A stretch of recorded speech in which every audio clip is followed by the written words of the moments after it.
Welcome back to Hannity. Joining us now with more reaction to the liberal hypocrisy over hacking is the author of the best-selling book, Treason, former Speaker of the House, Fox News contributor Newt Gingrich. You also are coming out tomorrow with a brand-new book on Trump, right?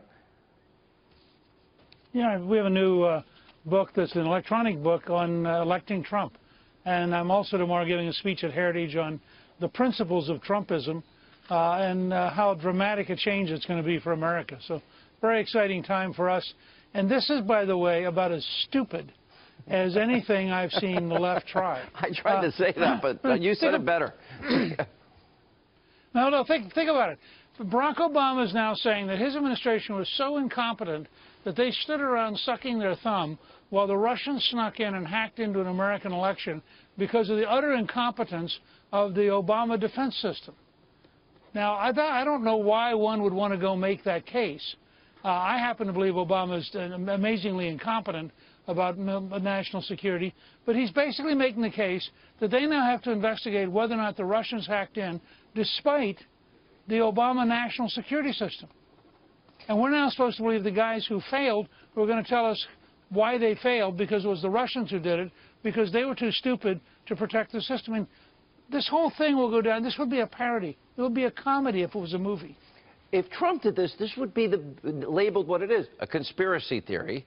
You know, think about this. So we had before the election Project Veritas exposing Democratic officials wanting to incite violence to impact an election. We also had, of course, media expose colluding with the Clintons to impact an election and helping her cheat, going into town halls and debates and asking questions of the DNC that they can bury Trump with. And I'm thinking, nobody cared about any of that hacking or 99% certainty that foreign intelligence agencies got into Hillary's email server. That didn't bother anybody either. What is your reaction to the hypocrisy? You're laughing. Well, I have a whole new theory. No, here's my new theory, that they're right. The KGB did it, even though they've been gone for 20 years. The KGB came and they convinced Hillary to set up a truly stupid secret server.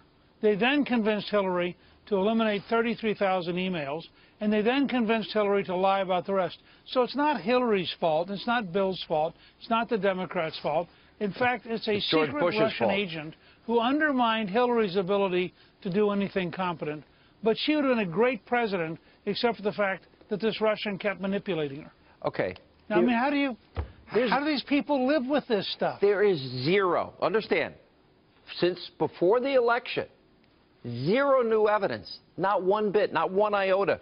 At the end of the day, the CIA, the FBI disagree on the interpretation. The only thing that shifted is they took the same information they had way before the election and they put a new spin on it to politicize it. And the media is falling all over themselves when they didn't care about Hillary's email or their collusion. This is the perfect example of what I'm starting to call the propaganda media rather than the news media. The propaganda media tells you whatever they need to tell you for their left-wing values because they can't stand the truth. And so rather than covering the new president, I mean, look how well Trump was received at the Army-Navy game. Look at the outpouring of affection and enthusiasm. Well, if you are the propaganda media, that drives you crazy, and you got to grab something to try to smear him, so they do. Well, I don't know what to make of all of this, except that to me, it's about delegitimizing Trump. Now, when I said a while back, I made the statement that Julian Assange has done America two favors. He is exposed beyond any doubt. We don't have any working cybersecurity, and that gives us an opportunity to fix it. Number two, he exposed just how deeply, fundamentally corrupt not only the DNC is, but also America's news media. And he's done us a favor, probably inadvertently, but it's been a favor. And they've done nothing in all of that time to fix it. So if there was any influence, who would get the blame? I would argue Obama, since WikiLeaks now has been out there 10 years. Look, I don't, but let's be really clear. I don't believe that the Russians carried Pennsylvania. I think Donald Trump did. I don't think that the Russians carried Wisconsin. Donald Trump did. I don't think that the Russians carried Michigan. Donald Trump did.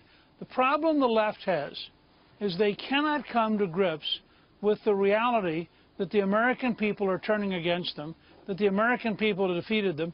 And frankly, if the election were held today, the margin would be even bigger because people have now begun to realize that Donald Trump is not in any way the kind of things that the New York Times and the Washington Post said he was. He's not the caricature that they tried to paint leading up to the election. But the country, we really do need to wrap our arms around cybersecurity. And probably the person that put us in most jeopardy was Hillary.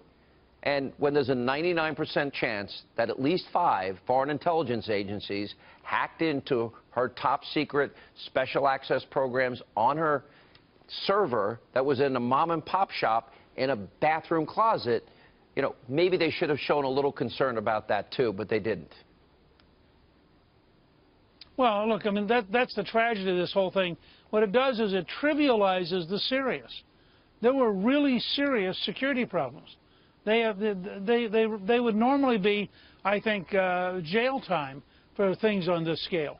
And only her political nature has saved her from going to jail. And well, I that think might change. People need to confront how serious it was. Look, it's not Donald Trump's call. I know he said he doesn't want to bring any pain to the Clintons, but won't that be the decision of the Justice Department, sure, our incoming Attorney General? It won't be Donald Trump's decision, will it? Absolutely. No, and the new Attorney General may decide to appoint an independent counsel, so there's no question of any kind of political agenda. But I think it's ironic that for the New York Times and the Washington Post, they can't cover the things that are real, so they have to make up junk in order to hide behind the noise. Well said. All right, Mr. Speaker, good to see you. Thank you for being with us.